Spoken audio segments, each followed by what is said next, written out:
제가 어떤 제안을 받은 게 아니고 그렇기 때문에 특정 정당의 비대위 구성에 대해서 제가 공개적으로 말씀드릴 문제는 아닐 것 같습니다. 만약에 제안이 오면 받아들일 수 있으신가요? 제가 아까 드린 답변으로 가름하겠습니다. 장관님, 오늘 검찰총장 징계 취소 소송 2심 나왔는데 이제 상고하실지 여쭙고요. 그리고 징계 사유 자체에 대해서는 법원이 따로 판단을 하지 않았는데 피고로서 좀 어떻게 보시는지 말씀 부탁드립니다. 그 사안에서 저는 제가 관련된 부분이 그 안에 포함되어 있기 때문에 따로 보고받거나 결정에 관여하고 있지 않습니다. 상고 여부는 판결문을 받아보고 절차에 따라 진행할 문제라고 생각합니다. 장관님, 당원과 지지자들이 바라지 않으면 안 간다 이런 보도도 나왔었는데 이거 장관님 입장이 맞으시죠? 제가 첫 번째 답한 걸로 발음하겠습니다. 민주당에서 윤석열 아바타라고 그 얘기는 뭐 비대위랑 관계없이 할 수 있는 일반적인 얘기니까 제가 드리죠. 저는 모든 공직자와 정치인은 국민을 위해서 일하고 협력하는 관계라고 생각합니다. 저는 지금까지 공직생활 하면서 공공선을 추구한다는 한 가지 기준을 생각하면서 살아왔고요. 그 과정에서 누구를 맹종한 적 없고 앞으로도 그럴 겁니다. 주로 그런 얘기 민주당에서 많이 하시는 것 같은데요. 자기들이 이재명 대표 맹목적으로 추종하고 절대 복종하니까 남들도 다 그럴 거다라고 생각하시는 것 같습니다. 장관님, 어제 행사 일정 취소하신 것 관련해서 지금 당 상황이랑 관련성이 있는 거 아니냐는 그런 추측도 나왔는데요. 제가 행사가 굉장히 많거든요. 그러니까 일정에 따라서 차관님이 대신 가는 경우는 많이 있습니다. 장관님, 민주당에서 김건희 특검법 추진하는 것 관련해서 입장 있으신가요? 그 문제는 국회에 넘어온 것이니까 제가 입장을 낼 문제는 아닙니다. 다만 제가 그냥 생각하는 걸 말씀드리죠.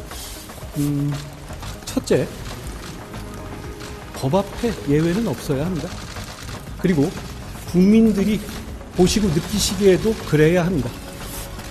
둘째, 다만 그 법안들은 정의당이 특검 추천하고 결정하게 되어 있죠. 그리고 수사 상황을 생중계하게 되어 있는 독소 조항까지 되어 있죠. 무엇보다 다음 총선에서 민주당이 원하는 선전선동을 할 수 좋게 시점을 특정해서 만들어진 악법입니다. 그런 악법은 결국 국민들의 정당한 선택권을 침해하는 문제가 있거든요. 그런 점을 충분히 고려해서 국회 절차 내에서 고려되어야 한다고 생각합니다. 아니, 비대위원장 안에 선대위원장 맡아야 된다는 그런 아까 여론에 대해서는 어떻게 생각하세요? 1번으로 발음하겠습니다. 그 정치 경험 없다는 비판을 특히 일반론이니까 그냥 일반적인 제 생각을 말씀드리죠. 세상 모든 길은 처음에는 다 길이 아니었습니다. 많은 사람들이 같이 하면 길이 되는 거죠. 그리고 진짜 위기는 경험이 부족해서 라기보다 과도하게 계산하고 몸살일 때 오는 경우가 더 많았다고 저는 생각합니다. 장관님, 송영길 전 대표 구속된 것 관련해서 좀 어떻게 보시는지 말씀 부탁드립니다. 그건 절차에 따라 진행된 건데 거기서 돼서 제가 오늘 민주당이 이 공개 입장 낸 거 보고 좀 의아하다는 생각이 들었습니다. 그동안 민주당은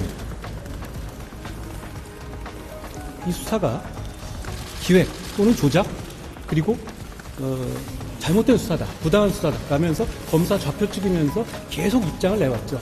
제가 얼핏 기억나는 것마다 이재명 대표도 그랬고요. 장경태, 정청래, 박찬대 그리고 김은경 혁신위원장까지도 그런 말씀을 하셨던 것 같습니다. 그런데 막상 오늘 구속영장이 발부되니까 탈당했으니까 입장 없다? 탈당 어제 했나요? 국민들이 보시기에 황당하다고 느끼실 것 같고 부끄러움을 모르는 발언이라고 생각합니다. 장관님, 그 윤석열 총장 징계 처분 취소도 저 항소심에서 법무부가 좀 소극적으로 대응했다는 비판을 들었는데 박주민 말씀하시는 거죠. 주로 그분들이 말씀하시는 걸 제가 봤는데 저는 그렇게 생각합니다. 그거는 사법부를 모욕하는 발언이다. 왜냐하면 그 소송 자체의 내용에서 왜 그게 기각됐는지를 보시면 그런 문제는 나올 수 있는 문제는 아니라고 생각합니다. 억지로 알면서도 모른 척 하든가 아니면 판결 내용을 안 읽어보았든가 또 아니면 그 둘 다라고 생각합니다.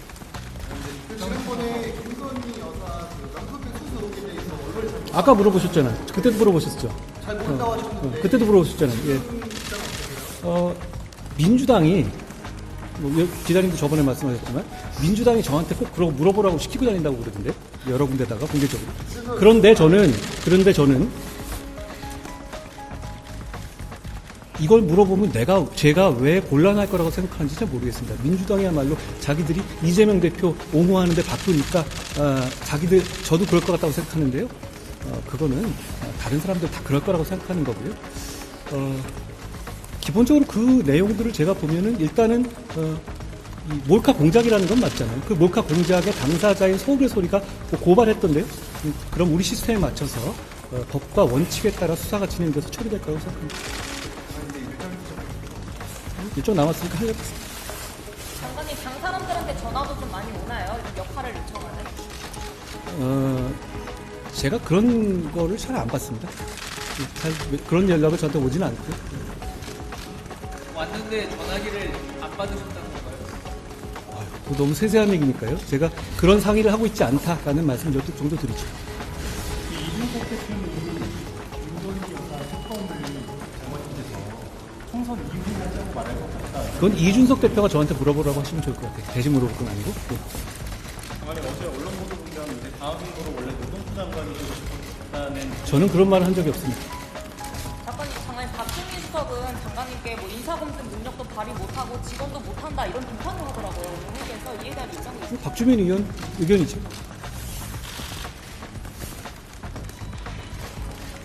장관님이 되셨죠? 당정관계에서 제대로 된 소리를 낼 수 있겠냐 이런 의구. 다시 한번 1번으로 돌아가겠습니다. 더 됐죠? 고생합니다. 수고하셨어요.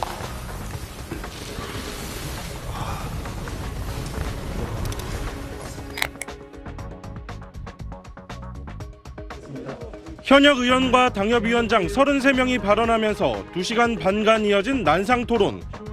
한동훈 장관이 총선 승리를 위해 당에서 어떤 역할이든 해야 한다는 데엔 대부분 동의한 걸로 전해졌습니다.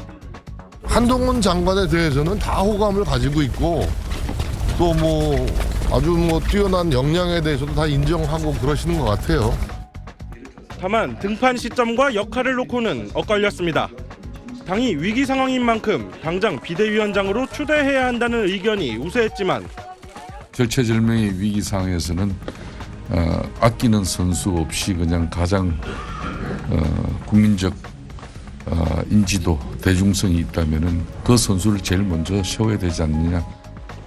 아껴야 할 한동훈 카드를 서둘러 써선 안 된다는 의견도 만만치 않았습니다. 왜 선대위원장을 모셔야 된다고 보십니까? 본인에게 이 어려운 시기에 당무에 대한 부담을 안 드리고 전국적으로 국민과 소통하면서 난상 토론 끝에 최종 결정은 결국 미뤄졌습니다. 중요한 의견 수렴 과정을 거쳤다. 그렇게 생각을 해주시면 좋겠고요. 필요한 절차가 조금 남아있기 때문에 또 그 과정을 거친 후에 한 장관은 오후 예정된 외부 행사 일정에 차관을 대신 보내며 언론 접촉을 피했습니다. 윤재옥 대표 권한대행은 시간을 많이 끌지 않겠다며 조만간 비대위원장을 인선하겠다고 했습니다. 한 장관 추대가 확정되면 조만간 단행될 외교안보부처 개각돼 법무장관도 같이 교체될 것으로 보입니다. SBS 김학규입니다. 한동훈 비대위원장 카드를 놓고 설전이 벌어진 비상의원총회 뒤에도 당내 주류인 친윤계는 한 장관 역할론을 거듭 띄웠습니다.